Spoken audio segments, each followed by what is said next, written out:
have for us? Okay, I was thinking about this one that I thought would be interesting. 1991, and we're going to play our first show in Canada. So we get to the border in Vancouver, and the border agents are just chomping at the bit when they see a bunch of musicians come up, and so you have to pull over to another building, and you have to empty out all your gear so they can look for any kind of contraband and whatnot, and you have to have paperwork to go across the border to go into the country. It's like a work permit for a certain time frame. Oh, okay.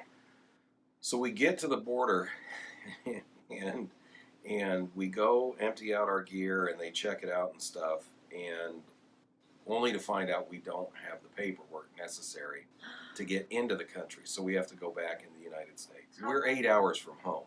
Okay, so it's not like we're just it's just a 45-minute drive. We're 8 hours from where we live. Oh no. So we don't have the paperwork. We're not allowed to cross the border and enter the country.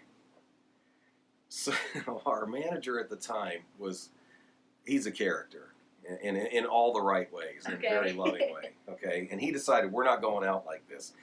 And he was a dude who always lovingly liked to make fun of Canadians. Okay. And he used to always tell Canadian promoters, hey, our Salvation Army could defeat your military army, stuff like that. So, which we thought was funny, and like I said, I'm Canadian, so I can laugh at that. Yeah. Right? Oh, sorry, I shouldn't have laughed. Yeah, that's right.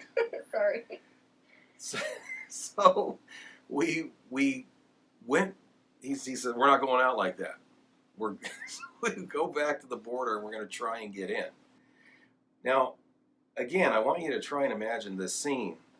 It's 10 long-haired, greasy dudes with no paperwork, and this was back in the day when we couldn't afford one vehicle and a trailer to travel in. There was nothing like that. We were all in separate cars, just jammed full of dudes and music gear. It was sketchy as heck.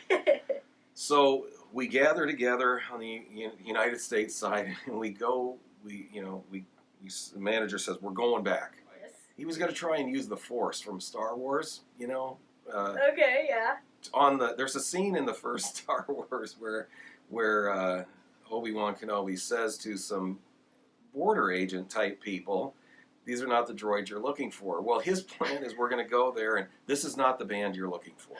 They may enter. Yes.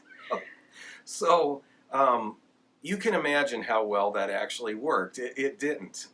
So one thing leads to another, and we have to go over to the checkout station again.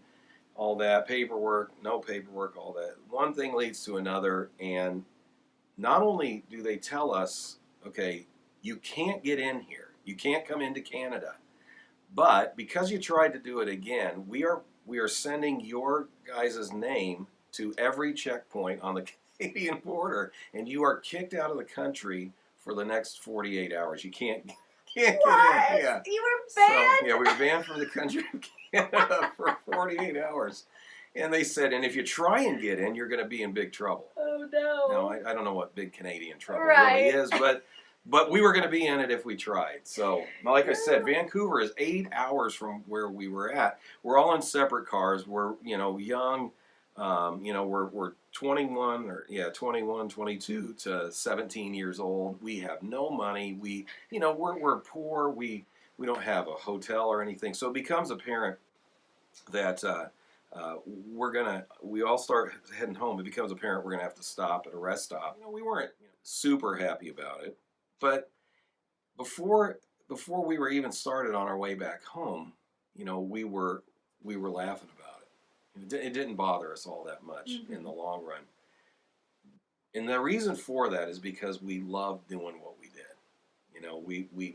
We were so excited to play music and so excited to travel and go experience new things that when we got to do that, we were happy.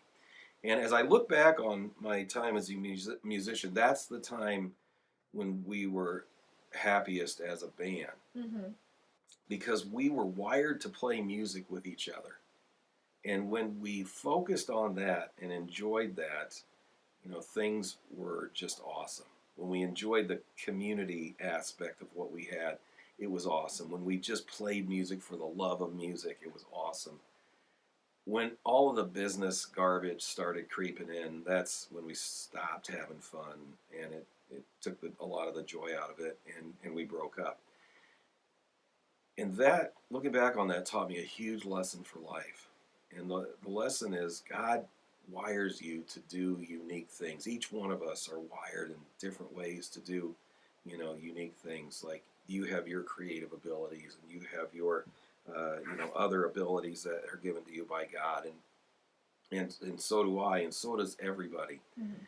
And life is a whole lot more enjoyable when we're trying to do the stuff we're wired for Mhm. than doing stuff to get rich or for status or because somebody told us we ought to do this. And so the lesson there was to always kind of keep that in mind, that God wants to use us in unique ways, has built us in unique ways to do unique things in his creation.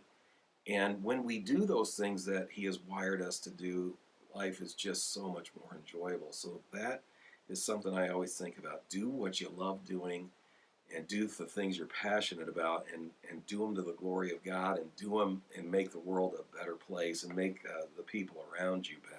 Mhm. And I always think about that example. We have a ton of examples like that, but that was one that sprang to mind. No, I love It's it. a good lesson. Yeah, So. that is a great lesson. Well, thanks, Pastor. I'll see you next week. Sounds good.